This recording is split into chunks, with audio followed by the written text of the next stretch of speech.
Welcome back to the Aussie Prepper channel and welcome back to another video. Today we're going to talk about warning signs. I'm talking about those signs people put up all over their property, like no trespassing signs, guard dogs on duty signs, CCTV and use signs, do not enter signs, etc, etc. All those signs that people put on their gate, on their fence or around their property. Should you be doing this? Is it a good idea? Or is it a bad idea?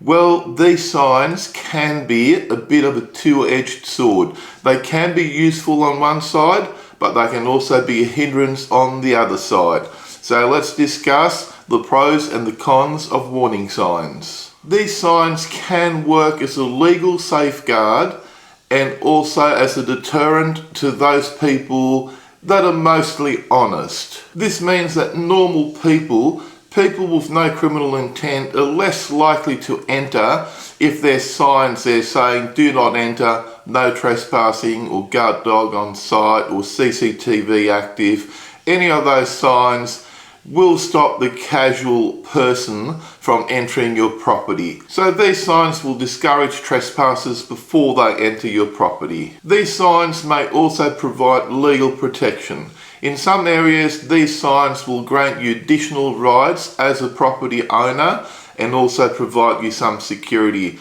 So for example, if you've got a guard dog sign on the fence and a person enters your property and they get bitten by the dog, in some areas this will protect you from legal prosecution. But it really depends on where you live and what your local laws and regulations are. And in some areas of Australia, no trespassing sign is a legal deterrent. So if the person ignores the no trespassing sign and enters your property regardless, you may have some rights to take civil action against that person and claim compensation against that person for entering your property despite the no trespass sign being there. I have done videos about this in the past and I will link that video down below where police actually trespassed on a property ignoring no trespassing signs and they got taken to court and lost, and they got found guilty of trespass and they were made to pay compensation. So let's have a look at the downsides of having these signs on your property. The first downside is that signs are not a physical barrier, so they will not stop anyone entering your property in a physical way. They're just a visual deterrent, but they do not stop people entering. So a determined criminal will not be stopped by a sign. CCTV warning signs on your property will alert a criminal that there's CCTV on their property. So they may take extra precautions because they've seen the sign. So these people will look at the sign because they have now been alerted that there's CCTV on the property. They will cover their faces. They will use additional covering to disguise their identity. They may cover number plates on cars or park their car down the street where it's out of sight. So sometimes these signs will actually give the criminal a heads up and cause them to take extra precautions not to get caught.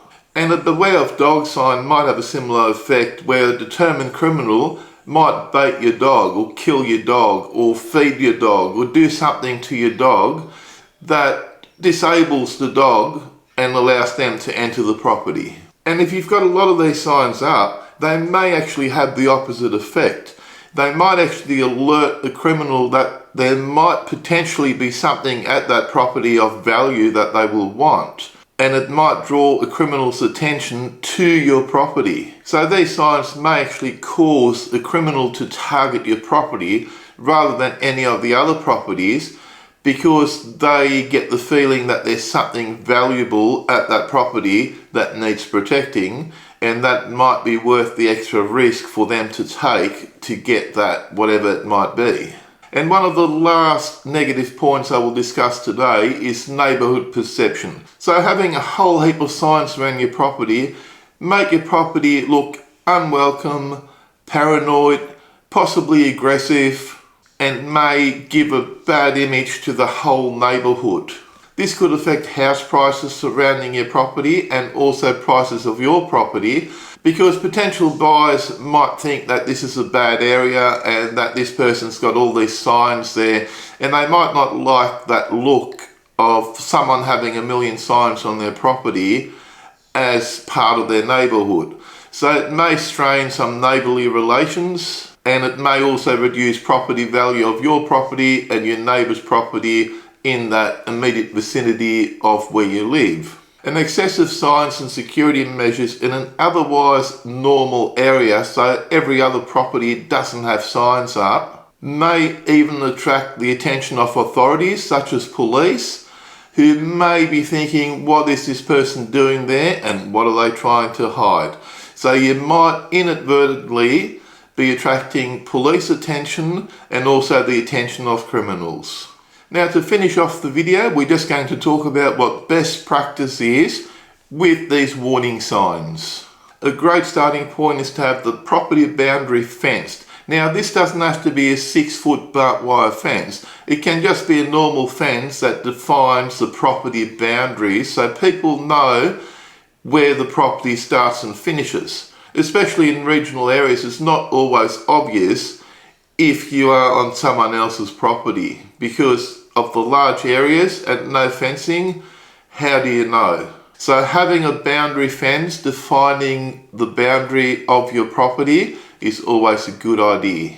The next point, if you do want to put warning signs up, have clear defined signage at the entry point of your property. So if there's an entry gate at the property, put a simple no trespassing sign at the property, or maybe trespassers will be prosecuted, or no entry, no trespassing. Now, if you do have guard dogs on the property, I do recommend having a dogs on property sign, or maybe dogs on property keep the gate shut sign. Don't necessarily have guard dogs on property, because that might open up another whole can of worms. I do have a dogs on property sign at my front gate, because I don't want people opening the gate and the dogs escaping. I also have an electric fence, and I have electric fence warning signs on the fence, just to alert people that the fence is electrified. Do not have excessive signage, don't go crazy on the signs, and don't have overly aggressive language on the signs, like trespassers will be shot. That's not going to go down well if something does happen, and it also does not look good, again, as discussed earlier, to your neighbours, and it will make you seem aggressive or paranoid or crazy. And also check your local laws and regulations on signage and signage requirements, as this will change from area to area. So each council area may even have different rules on signage that they require or that may not be allowed to have on your property. So if you want to avoid any extra conflict or confrontation, just make some inquiries on what is legal in your area and also what your requirements are. Now, I hope you found today's video useful or interesting. If you've got any other suggestions or anything I may have missed, leave it down below in the comment section. I love to see all the comments and the discussion that goes on there. And if you enjoyed today's video, give me a big thumbs up and don't forget to smash that subscribe button for more videos from Aussie Prepper. Thanks for watching and bye for now.